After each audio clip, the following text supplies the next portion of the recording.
like that. You wanna try that? It's like a flash. I've really been liking Doctor Who so far this season, which is kind of too bad since it's Peter Capaldi's last season. Yeah, there's nothing like really bringing it back for the last sort of go around. Yeah, exactly.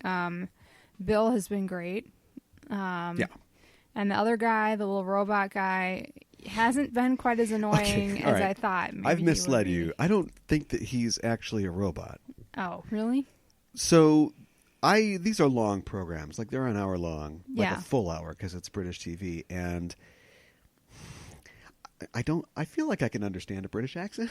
Yeah. Several different ones. But I feel like they talk so fast, and maybe like our sound setup is bad or something, but I feel like the mix isn't very good. So a lot of times the sound effects and the music are all sort of on the same level as the speech. Sure. So a lot of times they'll say things and I go, that's probably not important. I didn't have the cadence of a joke, so I'm good. Right. They must have explained what he is at some point, but I just missed out on that. So there was one Christmas special where he didn't have a head, and that seemed fine. Right. And then later on he came back and he shook some nuts and bolts out of his pant leg. And so I thought, well, he's a robot, right? That's what we're talking about. He's an android. I certainly thought so. And then they had a whole episode where everybody had to worry about not having enough oxygen. And they did a big thing with Bill and with the doctor about them not getting enough oxygen. And they didn't worry about Nardole. And I thought, okay, well, they didn't double down on him being a robot, but also they didn't bother to do anything about he's not getting enough oxygen because he's a robot. It doesn't matter. Now I think that, nope, that's just a coincidence or a lack of coincidence, and so he's not a robot. Sorry. Oh. Continue. Okay. All right. So I'll have to call him non-robot guy, whatever, Nardole. He's not as annoying as I thought he was going to be. Well, I think, yeah, well, all right. Okay, yeah. So. Right. That's what I was going to say about that. Yeah, okay, well, I agree. Okay. More of a statement than an invitation to discussion. Statement Cast. You are welcome to Statement Cast. Thank you. Can you say, is it welcome to Statement Cast? It's sort of implying that you are welcoming them. I'm stating you are. I'm not saying you would be welcome. That's another statement. What about Question Cast? Question cast where you ask questions? Good start. Okay. We used to play this game on the bus in high school. I'll be done real fast here. Okay. Where it was the question game where you can only ask questions. Okay. You've already lost. Oh, no. Why? How did I lose? Do you want to know how you lost? Because I didn't ask You a just question. lost again. I made it a question at the end. No, you can't. No, one of the rules is you can't just go up at the end. Oh. 7 years ago. No, it doesn't work like that. And then after it went on for a while, there'd be like extra rules, like what I just did, which is the Tom Cruise, which is just repeating your question back to you. Okay. Or like taking your statement and turning into a question. Sure. And then also the little ones too, like do you pick your feet in Poughkeepsie? And you're like, do I? No, that's disqualified. Oh, Can't okay. have that. You can't do that. Because otherwise, it'd just be do you, do I, do you, do I, do you. Right. Not a very good back and Gene forth. Hackman movie. No. No. So, yeah, that's not what this show's about. This show is about comic books, video games. No, what do you like to say? Comic books and other stuff. And lots of other stuff. Lots, like everything you can think of. And everything you can think of. Yeah. You do the thinking, though. Oh, the nerdy sink, basically. So The nerdy sink. Video games. No, we're not affiliated with them. No. It's the Just Enough Trope podcast. I'm your host, Caliban, joined as always by my co-host. Hi, I'm Mikan Hana. There is a kitchen sinky vibe to this, I think, today specifically, because we are going to a kitchen sinky con. That's true. Because we're going to Convergence on the July 6th through the 9th of this year. Yes. In a couple weeks. We do it every year, and we'll be reporting as we usually do. We usually give you a show every day from the con. How nice. Yes. Which is usually a wrap-up. They're not very long. We do a little news of the nerd from around the nerd sphere. And, of course, it's back. It's Comic Book Club today, and we are talking about a very special comic book, Fear Agent. Yes. From Image Comics? Do you? Do I? Formerly of Image Comics, and then later from Dark Horse Comics, and we'll explain why that is. Quick little look into the future from you. Okay. 10 words, Fear Agent. That's one.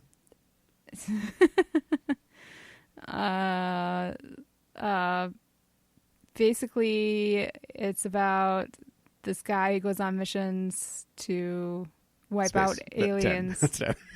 You know. Okay. Yeah. All right. Well, it's enigmatic, and we'll get to the bottom of that as we go. How you feeling? I'm feeling good, Cal. Don't lie.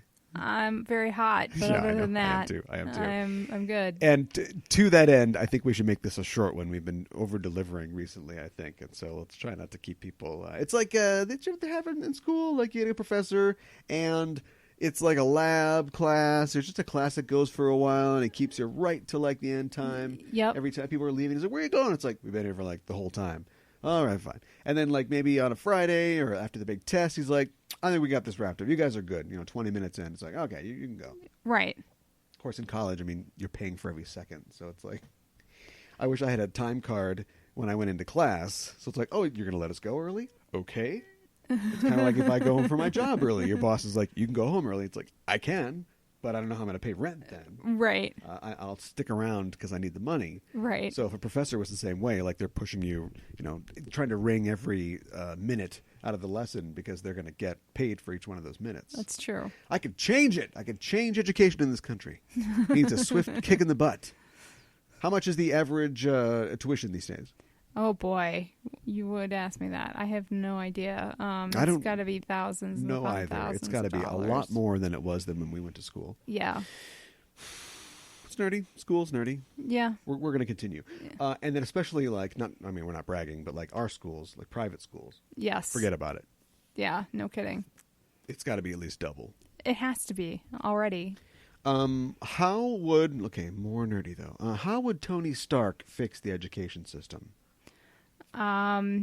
He would pay for everybody's college. Yeah, I mean, yeah, he absolutely would. I take it. I'd take it too. Yeah, when he comes in and it's like, generate, disseminate, and preserve knowledge, and here's $1 billion, no problem. Yeah. So but the thing is though, he's assuaging his guilty conscience.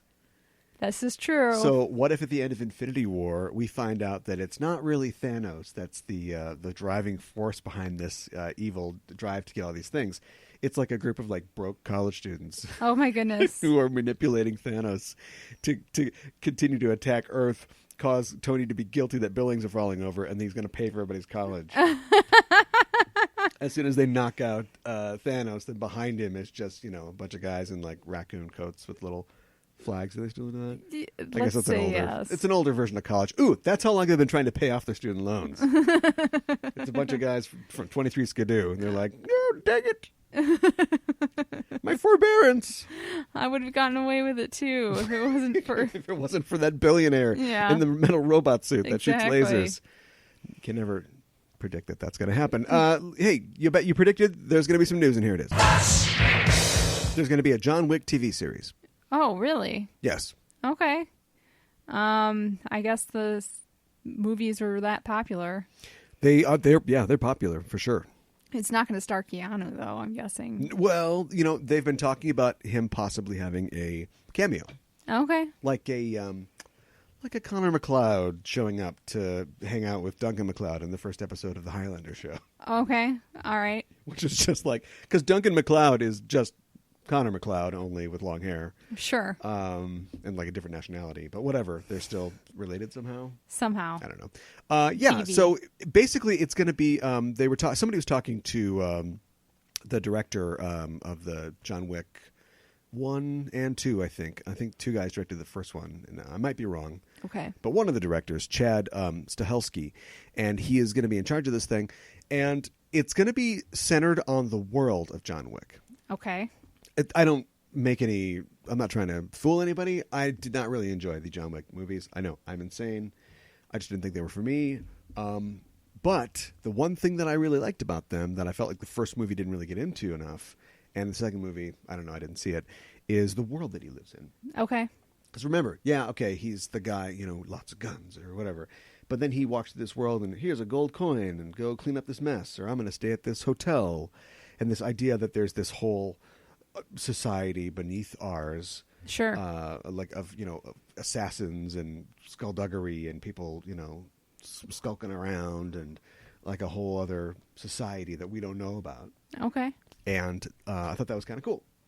And it's not really, maybe there's a director's cut or cut scenes or something like that, but it's not really elaborated on it. I remember watching the first film and thinking like, is this like a dystopia, or is it like another universe where you can just pay for a hotel room and body cleanup with a gold coin? Or is this a special hotel? No, it turns out it's a special hotel. And in fact, the series will be based around the hotel called the Continental. Okay. So I'm not sure if it's going to star Bon Vic, like a very John Wickian type character, or if it'll be an anthology. But I think that I think I could get behind. Okay, it could be a good anthology, like people coming in and out of town, sure, staying in the hotel rooms, different seedy characters. And if it's a prequel, you can get Adrienne Palicki back in there. There you go. Because spoiler, she gets killed in the first film. But she's Miss TV. She is Miss TV. They bring her around for all kinds of stuff. That is true. Yeah. So you didn't see the film? No, I didn't. And you got no stake in this? No. So let's move on. Okay. It looks like Jessica Chastain is in talks to play the villain role in the upcoming Dark Phoenix X-Men movie. Okay. And in addition to that, Jennifer Lawrence, Michael Fassbender, James McAvoy, Sophie Turner, and Nick Holt, and Alexander Shipp are all back on board. Okay. Well, good. Is it good? Well, I'm glad they're back on board. Here's the Oscar clip for Jennifer Lawrence. Mystique, we need you to something. Right you are, Mystique. Yes, let's get to the Blackbird. Kind of sleepwalking through them at this point. Doesn't want to do them, right? Yeah, Done. You're right. Done with them. Yeah. Has gotten her yayas out as far as just like doing a fun Doesn't Matter film with the Hunger Game films. Yes. Now she's locked into these X-Men films forever and does not care. Like it just, you can tell. She's been doing these now longer than the Hunger Games. So. Right. But I think cares even less. Yeah, I think you're right. Which is too bad. Because, when you're sleepwalking and you're doing Mystique, that's kind of... Well, my thing is, they're caught in this weird thing, and there's two ironies here. But the first irony is that you've got this character who could literally just, like when it was Rebecca Romijn. Yeah. Rebecca Romijn was popular in the year 2000, so they used her a lot. But you could literally do whatever you want. Like they had her play. I can't remember the actor's name. I'm the worst fan, but I really like it. Bruce Davidson. There you go. Sure. They had Bruce Davidson walking around a whole bunch, and we knew it was Mystique. Yeah. But it was Rebecca Romijn's Mystique as Bruce Davidson. Right. They could do that with Jennifer Lawrence, except they don't want Absolutely. to because they want her little Poonam on the screen so everybody can see it and go, we've got the super hot Jennifer Lawrence in our film. Right. But they could, if she doesn't want to do it, they could easily just have her turn into a bunch of people over the course of the film. Absolutely. That makes a lot of sense. And I don't know why they wouldn't just do that. Go ahead and do that. Because you don't pay for Jennifer Lawrence and then she doesn't have to show up. I suppose. Although, what if they cut a deal? What if they just paid her less? Yep. She accepted a pay cut, but then she only had to show up for like 2 weeks. I think she'd like that. Or they just scan her in, like scan her body in, and then they can just have her put her in the background of scenes, and she's like, yeah, you're X-Men now. You're gonna fight. You're X-Men. Well, and another really sad kind of irony, they're adding Jessica Chastain to this. Rumored to play Lilandra, the Majestrix of the Shi'ar Empire. A good role, strong role, great role. But you get like a Oscar-nominated, Oscar-nominated, yes. Sure. Powerful actress, redhead, real hot right now. Right. Can we just fire everybody else? Fire all the kids. Jennifer Lawrence is off the hook too. Bring James Marsden back, and let's just do adult X-Men with Jessica Chastain as the Phoenix. As Jean Grey, the Phoenix, and yeah. In the comics, she was probably, I guess, Sophie Turner's age, but forget that. Let's just do age-appropriate, like adult X-Men in adult roles. I think that sounds good. Because we've got the New Mutants now. Yeah, we do. They're the kids. They are the kids. That's always been the thing with X-Men is that, they are students at this school, but then you've got characters like Cyclops and Jean Grey and everything that have been around since the beginning. How much time passes in comics, yada, yada, it doesn't really matter. They're adults. And then you've got really the bar for them is, like, how old is, well, I guess we know Cap's really old. How old is Hawkeye, let's say? We don't know. Sure. But every time you add a new school, a new class to the X-Men, you're at least 1 year older. Right. If you're Cyclops or whoever. So, yeah, I mean, they were doing that when we did Dark Phoenix for Comic Book Club. Yes. And that was in, like, 82 or 83. Yeah. So already they were, like, probably early 20s or at least thinking about getting married and stuff like that. Right. No, that's very true. Yeah, I mean, too bad. It seems like a missed opportunity. Well, yeah, I think the entire X franchise is just a kitchen sink of missed opportunities. But hopefully this will be... Maybe they're doing a Star Trek thing.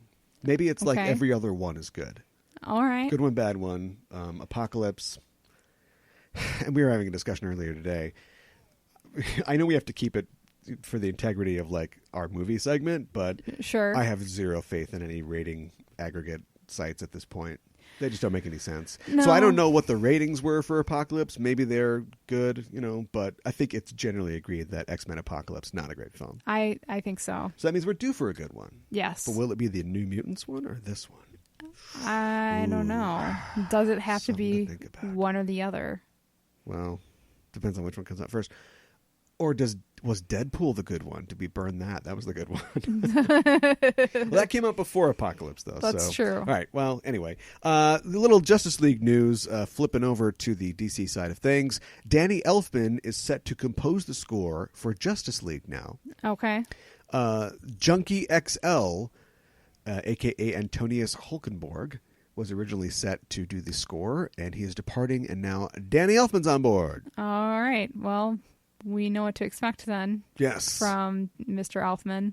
He's Junkie is moving to Tomb Raider, I guess. Okay. So, question. Yep. This isn't Elfman's first time in the Batcave, if you will. What do you think it's going to sound like? I think it's going to... It is going to sound like...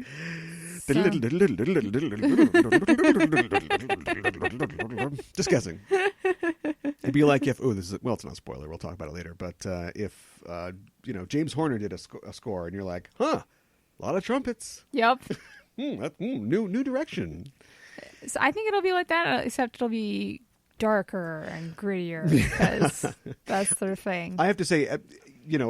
after Elfman kind of fell into self-parody, I really lost track of him, and I'm sure he does every Tim Burton movie still, but I couldn't tell you if he's come back. Like I didn't see Dark Shadows, but Dark Shadows, a good score would really help that film. Sure. So I don't know. Maybe I'll check out some of Elfman's stuff, but yeah, I kind of wrote him off a long time ago, except for the Oingo Boingo stuff. But it would be really great for him to... one thing I think that even Marvel movies lack is a real sense of a theme, that sort of John Williams... Yes. Or like we said, James Horner leitmotif kind of thing, where you associate something with a hero. Yes. If it got... Yeah. Like that's Wonder I don't know who wrote Woman's that. theme. Yeah. But... probably Harry Gregson Williams or whatever. Okay. But yeah, so I'm rooting for him. I hope that he can. He's got his work cut out for him. Everybody making this film does. Do you think everybody is going to get T-shirts that say like "I survived"? Dark Side crossed out Justice League. Yes, absolutely. Yeah, I think so. I think everybody's going to have that for sure. Did I say Dark Side before when we were talking about the student loan thing? I don't think you did. Apologies to Jim Starlin if I did. But, I mean, they are very similar. Well, speaking of familiar musical leitmotifs, what about this one?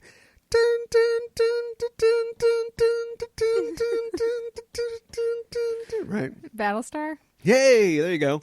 Battlestar Galactica. Remember? There are 12 models. Yes. Their spines glow when they do it. Yes. And they have a plan.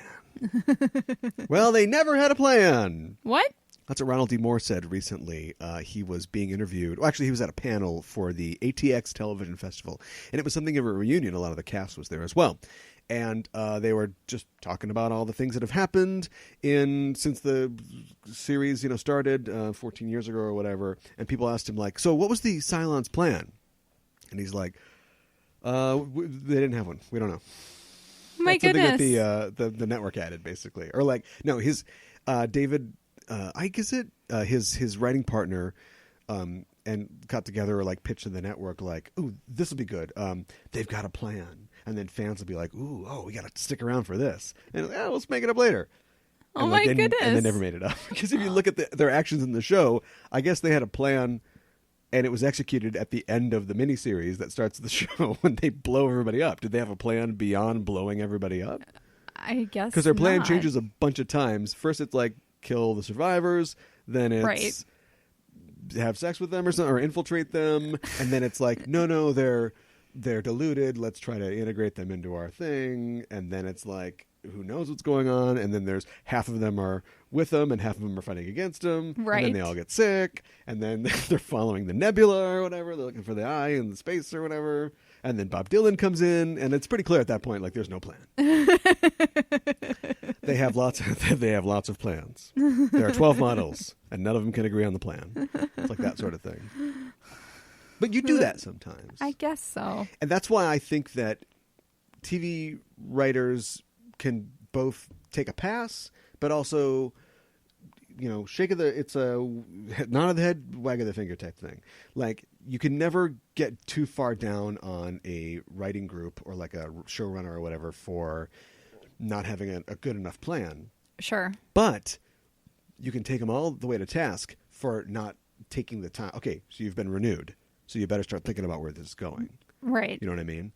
And also, like, don't say you know what it is the entire time and you never knew what it was, like a la Lost. Yes. Which is the most... That's how I've been burned. I mean, somebody else, like, people older than me are like, The Prisoner or something like that. Sure. But yeah, Lost is, I think, pretty much the poster child for doing that in our generation. Yeah, definitely. Lost was definitely like that. I'm trying to think of, like, what other shows have been kind of disappointing. Like, they didn't have good planning.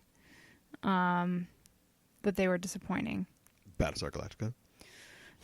I guess we're talking about that one, right? I guess, but I thought that I didn't realize that they didn't have a plan. What? Okay, well, but let's be positive. Like, what shows did have good plans? Well, it seems like right now, speaking of a show that's in its first season, so I don't know, but American Gods seems to have a plan. Oh, yeah, sure. They seem to be following the book, but also adding new things. Yeah, and I think that I don't know, I read this somewhere or whatever, but they've sort of planned out the first third of the book. Okay. So whether that's, I think the first season is going to cover like the first third of the book. Okay. So this thing is not going to go forever. No, it's not. I think you always have an advantage when it's not going to go forever. I think so too. My personal example of a great plan is Farscape. Okay. Let me explain why. Because there are clearly some parts in Farscape where they were like, let's just do this for a while. There would be parts where they'd sort of, here's the burn one episode, like the Looney Tunes episode. Sure. Or there would be story like cul-de-sacs that were like, we can keep this going for as long as we need to, and then we can just wrap it up real quick when it's time to move on.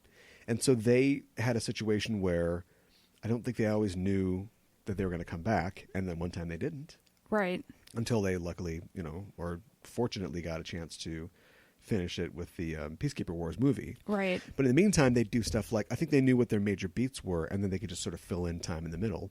But they made those fill-in things really shine. Like those were where they took the chances. It wasn't like we've got a free one this season, so let's do Apollo and Nikki episode just to gauge people's reaction to that. Right.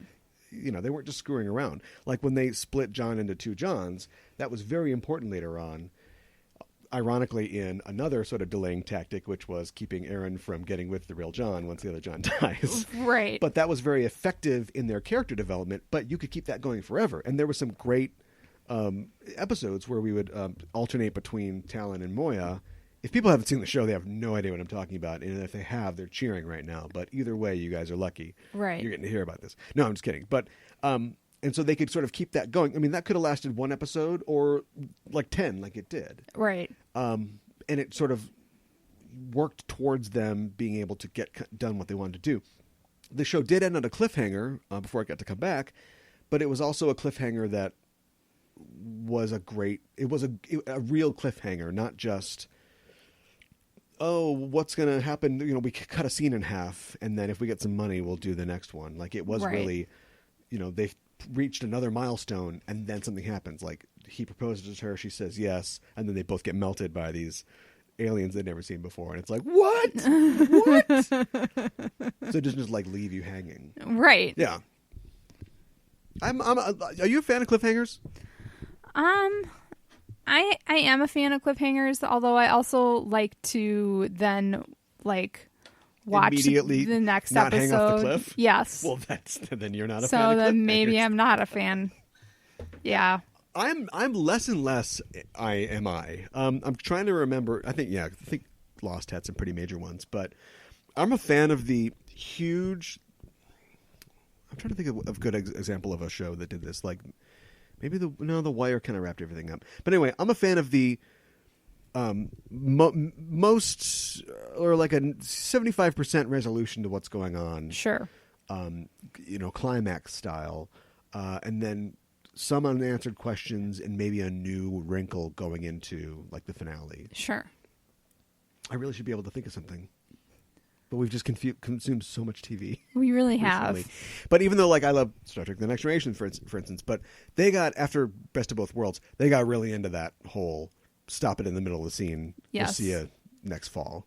Yeah. And of course, as a fan, you're pulling your hair out. But I kind of like it when it's like, using that example, they set up the weapon. What's Riker going to do? He says fire. And they fire. It doesn't work.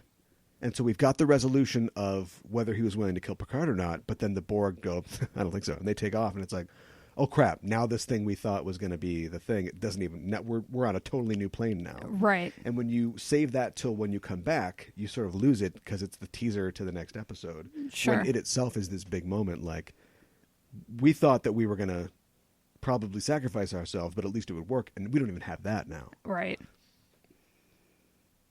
You're thinking about it. I am. Because you're not talking. I am. You are? I'm going to win this game. So anyway, I don't know. Maybe we could do a show on that someday. Do on cliffhangers. Yeah, we could do that. Their relative effectiveness.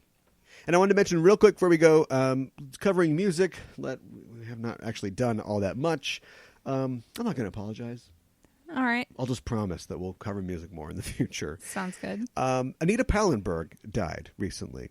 Oh, that's too bad. And it is too bad. If people don't know, Anita Pallenberg was a model. She was an actress. She was probably best known as Keith Richards' girlfriend. Okay. For a long time. And by girlfriend, I mean, like, they had kids together and stuff like that.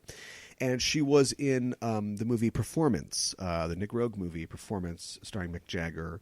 A very strange movie. Okay. But one of my favorite movies. Really? And I would say watch it, but you need to. You know how like the first couple times I'm told you take acid. You're supposed to be like in a safe place, have a guide with you and stuff like that. Sure. Yes. That's how you should watch Performance. Okay. Like you shouldn't. You should watch it. Be ready to watch it. Okay. Because it's really weird. All right. But it's really cool. Yeah, she was 73, and she's also kind of known as like the good Yoko. Okay. Let me tell you what I mean. Please do. Apparently, she had a lot of input into the Stones' output. Okay. She was hung around the band. She and Keith were a thing for years and years and years. But she had a lot of they'd run things by her, or she would say, I don't really like that, and they'd go, oh, okay, well, let's see what else we can do. And I don't have any specific examples for you right now, but they've all written 15 biographies or whatever, and they all kind of say the same thing. Like she was a really positive influence on the band. Well, that's cool. Yeah, and she kind of became I'm not, like a Penny Lane from Almost Famous, but kind of like the archetype of, like, it's not a groupie so much, but like a chick with the band. Sure. Yeah. And there's a funny story that has to do with performance. Performance is a very adult sort of film. Sure. And Jagger is one of the main guys, and then he plays like, the girlfriend or boyfriend or lover of Anita Pallenberg's character. Sure. And there's a lot of rubbing up against each other in the film. So like Richards was insanely jealous. I don't know why. She was with him for years after that, but and he used to like park outside at night, like of where they were shooting the movie, and be like, "I'm gonna get oh my goodness, get on here." Only with a Cockney accent instead. And so I mean, it's just like when you watch that film, it adds another layer to like what's going on, like the sort of like illicit nature of this thing, because just thinking that Keith Richards is like right outside of wherever that is they're shooting the movie. So it's too bad. She'll be missed by a lot of people. Any fun way to end this? I don't know. Were her and Keith still together at the end, or they broke up? No, not recently. But, okay. Yeah. All right. Well, it's too bad. And she'll be missed. Yeah. Maybe we'll go out with a little Stones. There you go. Okay.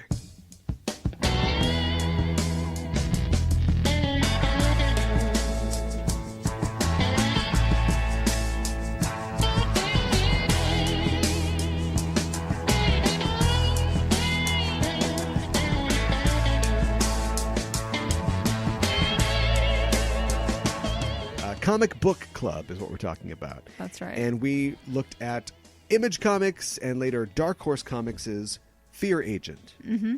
By Rick Remender. Tony Daniel drew the first story arc, the one that we read. Later, Jerome Opeña would take over on art, and then the two would alternate as the series went on. Okay. They would sort of switch off storylines. And then the book kind of has a convoluted publishing history, going from one company to another. After I think around issue 11, they flipped over and went to Dark Horse, and published there for a while, and then kind of stopped publishing So they took the regular numbering, and they changed it because they published like a. As we'll get into as we go on, there's like a backstory. This thing already starts, and there's things that we haven't seen about this character.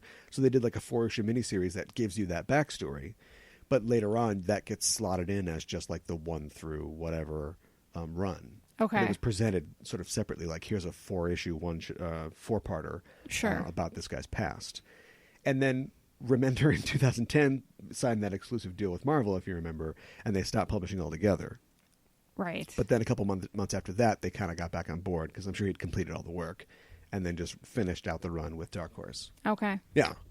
Okay. So Fear Agent, how scary? How agenty? What happens in Fear Agent? It's very scary. It's very scary. Basically, so Heathrow Houston. Yes. Is the main guy, and he's a Fear Agent. And he goes on these missions to like kill these aliens, and they're usually like lower life forms, like lower intelligence. Right.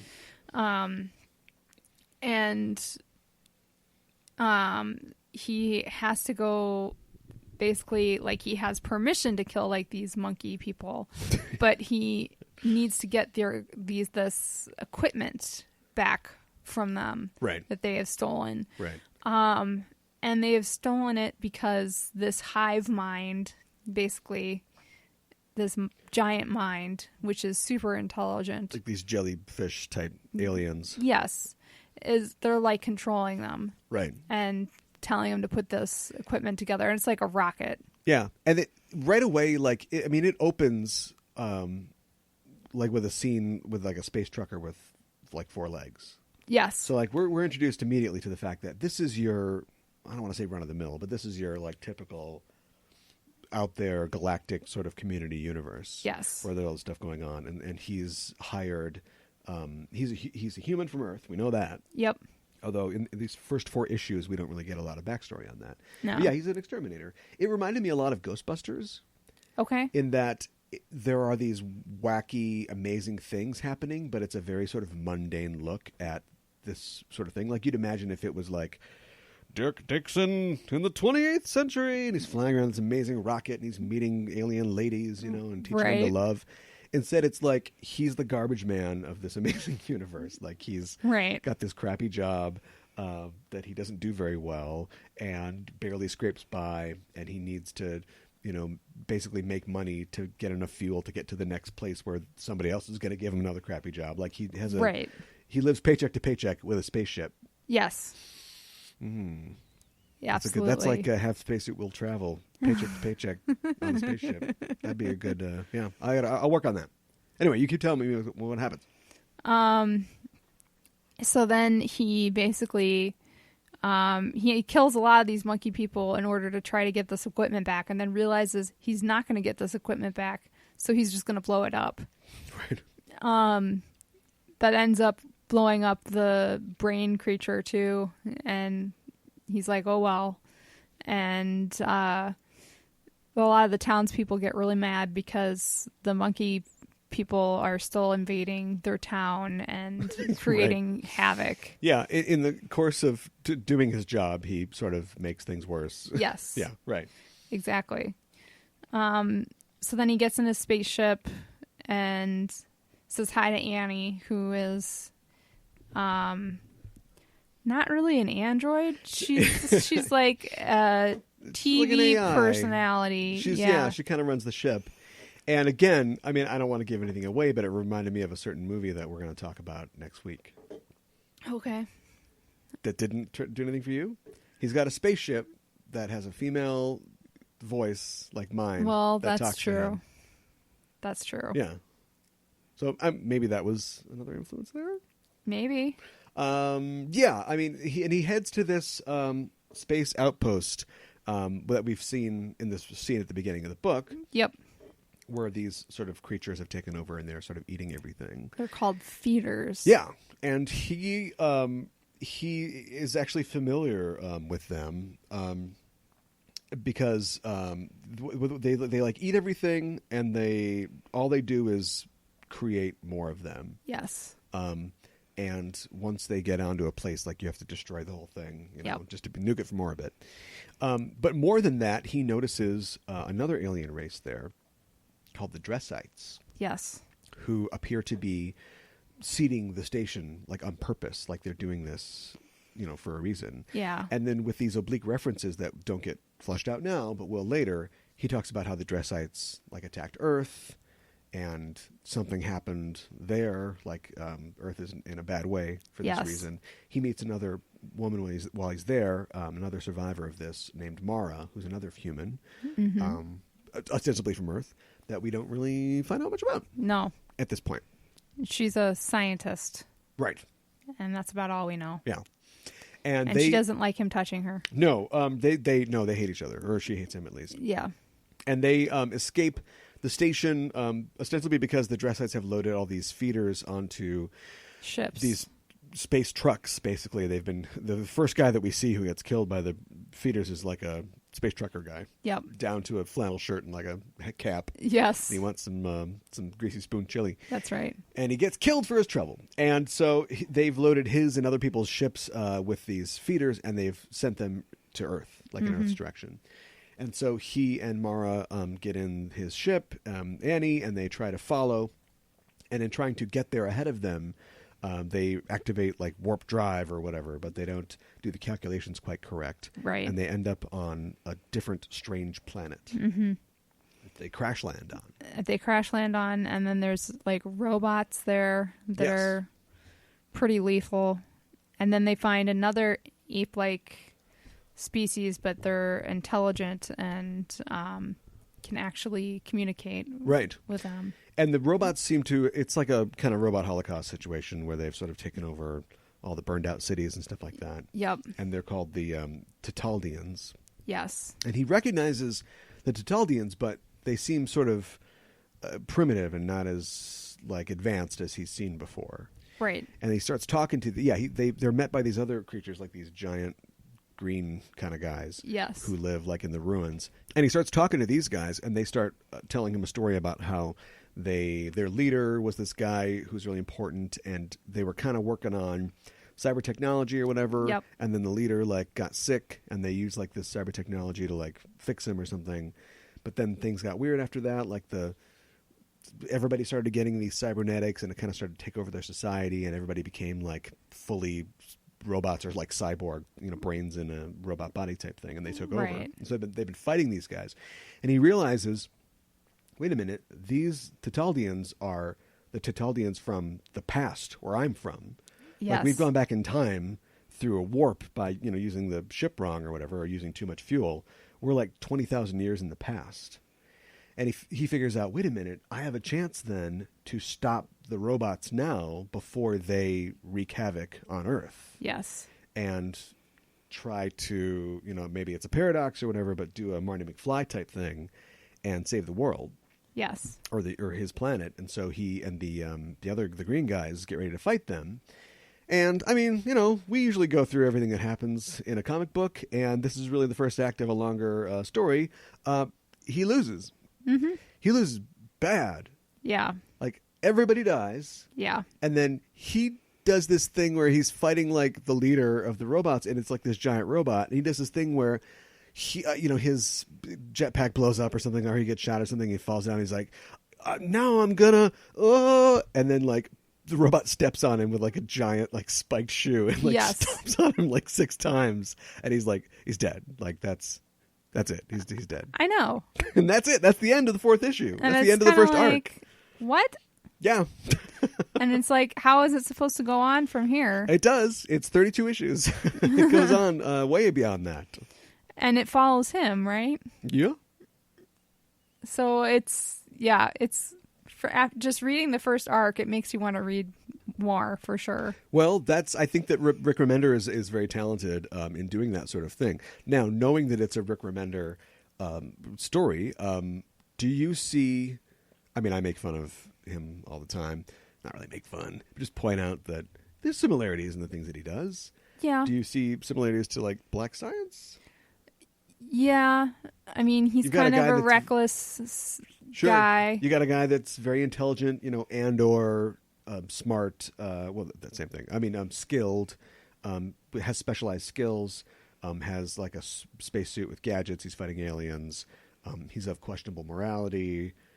He's doing something that is, for the greater good, but he's doing it unilaterally and not necessarily like paying attention to what the right thing to do might be. He's going to accomplish his goal, save his family, or save the Earth, or whatever it might be. Yeah, exactly. And then there's like a truckload of internal monologue. Like the entire thing is just told from internal monologue.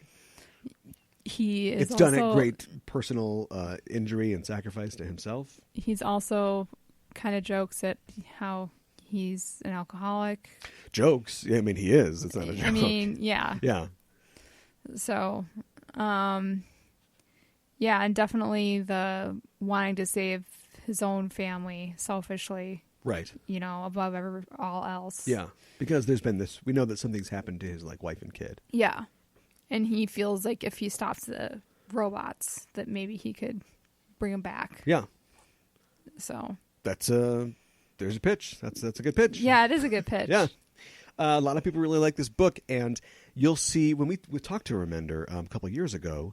Yes. We were waiting in line. You could see a lot of people had either a stack of their Fear Agent books, or they released the entire collection. It's like the ultimate collection or something in this black covered hardcover. Okay. You'll see it. That's like this. It looks like a giant Bible or something. I don't know if the pages are gilt, but. Yeah, and so that's kind of like everybody's prized possession, like the ultimate Fear Agent collection. Okay. Yeah. So anyway, a lot of people really like this. Do you? I do like this. Yeah. The aliens are really gross that he fights. Yeah. You're not really sorry when he kills them. Yeah, and Tony Moore does a really good job of setting that up. Tony Moore, of course, the guy that started off The Walking Dead, didn't stay with it, but sure had that same sort of like the good guys are kind of square-jawed, kind of clean-cut, Yes. comic guys, and then the aliens are just goony-go-go, crazy Yes. things coming after him, yeah. I mean, just the grossest stuff that you can imagine. Yeah. I do like his stuff. I think that he sets a tone really well, but I do have to say that I do like Opeña's art better. Okay. I don't want to say that he's a better artist, but like his work on Uncanny X-Force is really great, and so when it flips over to his stuff, like I always like the story no matter what, but I really soak up the Opeña stuff when he does that. That's just really nice. Okay. What do you think about the character of Heath Houston? He's clearly I'll just get you started. He's clearly set up as an anti-hero. Yes. I think Remender, like look at Dead to the Class. Remender loves his like barely a heroes. Yes. Like characters who start so far down, they're not going to make it to the top by the time the story ends. Right. Like, if they can make it to somewhere of the middle of the scale of being a hero, it would be a miracle. Well, he definitely fits that bill. He's kind of bumbling, and that he's not really successful in what he sets out to do. And so he doesn't save the village. Maybe that wasn't his objective necessarily, but he ends up making things worse instead of better. Right. He can be rude to Annie and Yeah. And then later Mara. He's kind of a chauvinist a little bit. Yeah. Do you I don't know where Rick Remender is from. I wouldn't have said Texas, but do you think that he is doing, I mean, he's clearly doing like, this is a Texan. This guy is from Texas. Yes. And it's done in such a way that it makes me think like it's a caricature of a Texas person. Because I think that like Heath would have voted for Trump. Do you know what I mean? Yeah. Not that everybody in Texas would have voted for Trump, but like he would have loved the tell it like it is. He would have bought that hook, line, and sinker, I think. Yeah, I think so. And I don't think that Rick Remender is necessarily that person. So, it's a case of, I think there's a lot more Grant McKay in Rick Remender than there is Heath Houston. Okay. If I had to just start, taking his protagonists. Sure. But yeah, I wonder what you thought about like him as a character, but also just like that writer going like, well, this is what I'm doing here. He's a Texas guy. Well, I think he Can you root for a character like that? You definitely can. Sometimes it's hard to root for him, but I think you do root for him, and you feel bad when he doesn't quite get the job done. Yeah. He usually, I think that he is sort of wickedly effective often. Like he gets the job done. He just gets more job than he bargained for. He makes a mess. Oh yeah. Like in the beginning, he's apparently supposed to kill these ape people. Yep. And it sets out that there's like a classification, to sentient beings or like levels of sentience.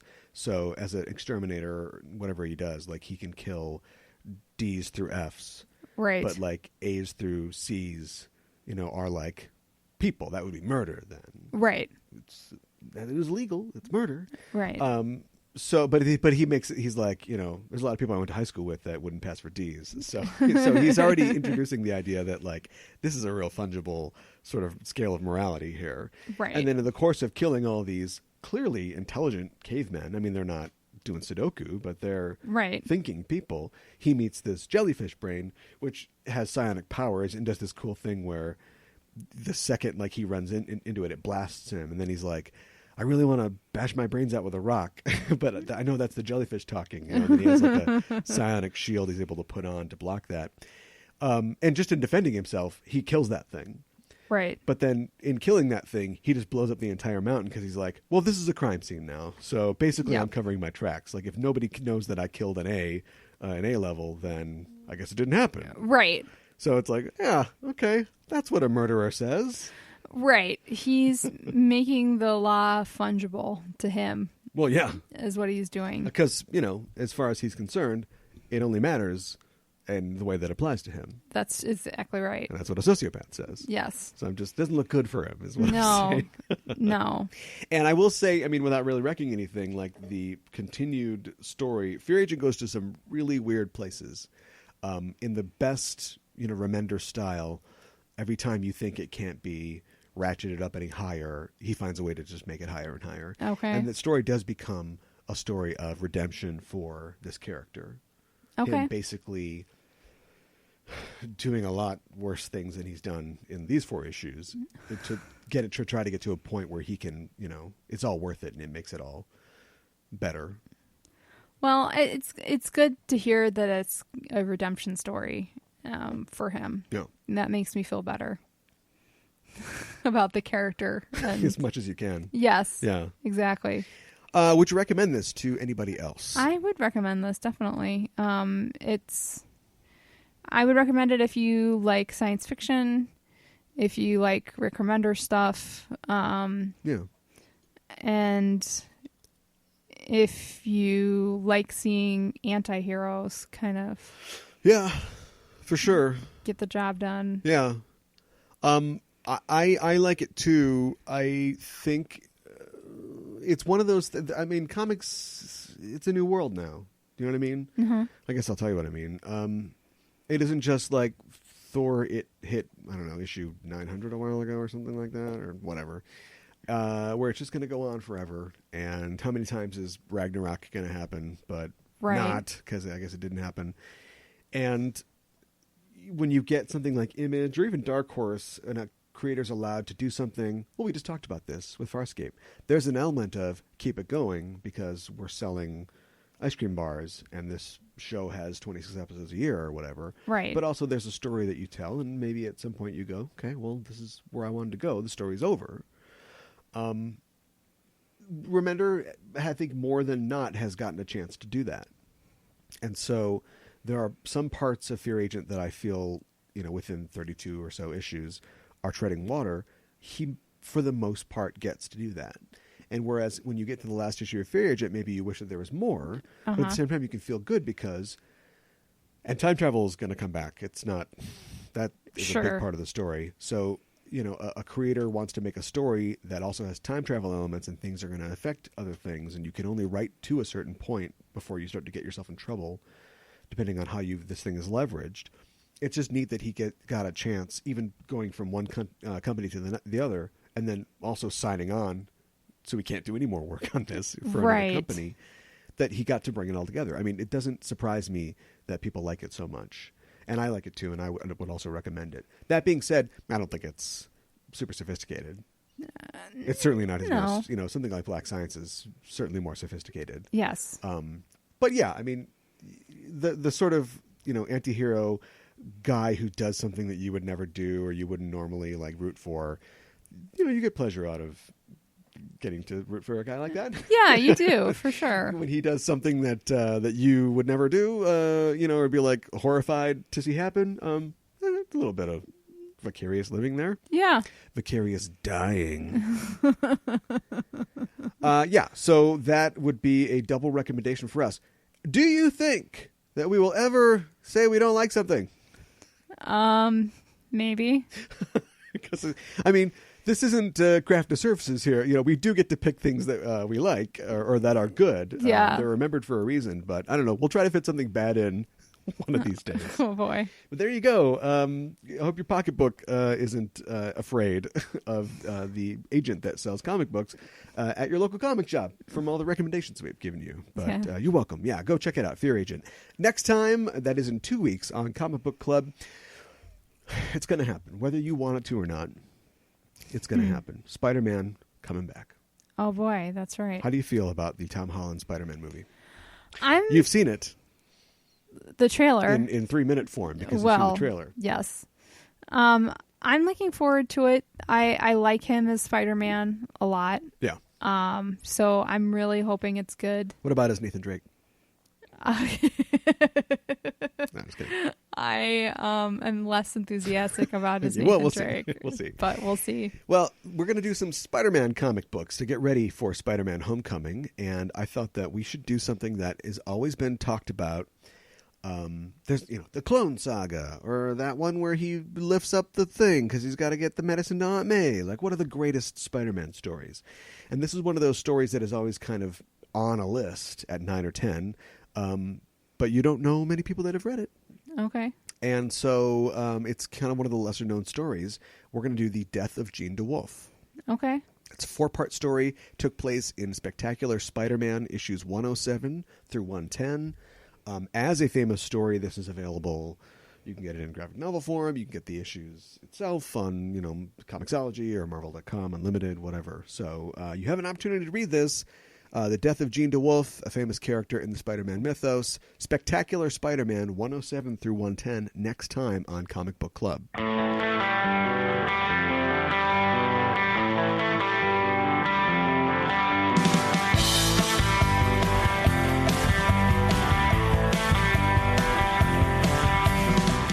Well, it was a tough secret to keep, except we're not really keeping a secret here. I think we talked about it last show. Next week on Craft of Services, when we return to our Craft of Services, quote-unquote, bad movie segment, right, we're talking about space opera in order to celebrate the upcoming CVG. That's Do you remember what that was? Convergence Con, the theme of which this year is To Infinity and Beyond. Again, trademarked. I don't know how they're going to get away with that. Yeah, I don't know either. But it's about space opera. And yes. so we thought, what better way to celebrate that than by doing a space opera film? No, Star Wars has been done. It's been done to death, as have a few others. But here's one that we haven't talked about before, that I think it's long past time, Battle Beyond the Stars. Yes. The 1980 Roger Corman film. Yes. Special effects by James Cameron. Really? Yes. Producer on the film, Gail Ann Hurd. Producer of Terminator, Aliens in the Abyss. Oh, wow. Met and fell in love on the film. Oh, wow. Fell out of love on the Abyss. I wonder why. Does everybody hate... Well, we should do the Abyss. What's the Abyss rated? It's got to be high. It's got to be high. Or high-ish. Anyway, yeah. But everybody who was on the Abyss doesn't talk to James Cameron anymore. Like, if you just mention... that's how they get Ed Harris riled up for some of those awesome movie monologues where he's screaming at people. They just go, "The Abyss." Oh my goodness! Diving tank, water aliens. He's like, "Whoa." So anyway, we're going to talk about Battle Beyond the Stars, which I think it's all the monomyth post Lucas and Star Wars. So the similarities to things like, for instance, Fear Agent are baked in, I think. Yeah. Has anybody cracked the... Save it, maybe? Save it for next time. Let's set the table. Can you do a resonant space opera or space film without doing the monomyth these days? Do you have to do the Joseph Campbell stuff? The pass of the ship? Is that what you're talking about? Well, definitely that. The opening, for sure. Yeah. But I just mean, like, farm boy, there's a problem. Farm boy goes out... goes to the road of trials, gets the panacea, brings it home, transformed.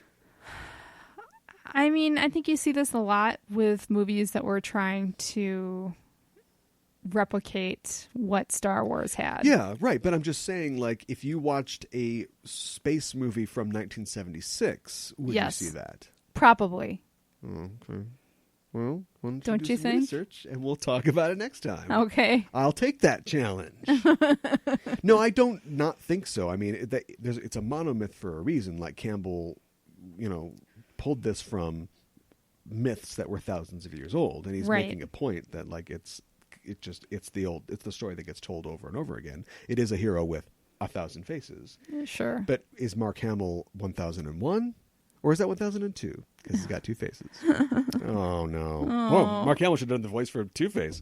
Oh, no. Somebody's made that joke before. So anyway, Battle Beyond the Stars next time on the show. Check us out at Facebook and Twitter, both at /JustEnoughTrope, and find us there. Join the conversation. Let us know what you think about comic books like Fear Agent and movies like Battle Beyond the Stars. Also, you can find us on iTunes. Go to iTunes, search for Just Enough Trope, and you can find our show page. While you're there, subscribe to us. That's the best way to get the show, no matter where you are, on a orbiting platform full of feeders, or if you are 20,000 years in the past fighting Tetaldian robots, we'll still be there with you. You'll get that show How's that work? This is 20,000 years before they recorded it. It just came right to my iPhone. I don't know how it works. It's amazing. Apple technology is amazing. Also, while you're there, leave us a review. We'd appreciate to hear what you think about the show, how you think we're doing, and a rating. So important. A high one, if you please, because the higher the rating you give us, the higher we rise in the ranks on iTunes, and we get to reach more people and expand. And we love it. You love it. You get exactly what you want. And to make that happen, give us 5 sleepy Jennifer Lawrence's. No. She's sleepy. Don't wake her up. Shh. Just painting blue on her. Just very light. Just dabbing it on her very lightly. Now bring the wig in. She. Shh. Okay. All right. Shh. Okay. What if she actually had like narcolepsy or something? What if she was just playing that she had narcolepsy? Yes. Could you even tell the difference? This sleepy, bored young woman has narcolepsy. No, wait, acting. She doesn't. Another Oscar. Yes. Maybe that's why she fell Great down the performance. steps. She fell asleep. Maybe she's using it For a in her brief second. performance. Yeah. Yeah. Did you know that in X-Men 2, 1, 5, 6, 3, oh no, the one that was in the first class or whatever? Yeah. She turns into an army officer to escape, to get through some people or something, and her thing says she's a colonel. Guess what the colonel's name was? What? Sanders? Yes. I know. You hesitated because you're like, that's so stupid. No one ever do that.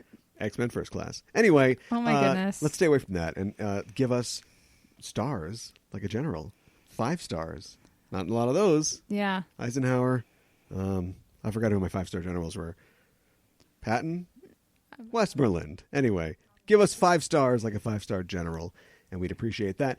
That's it. I think we're good for this show, and we're getting ready to sign off. I want to remind you that we are looking at Battle Beyond the Stars for next week's show.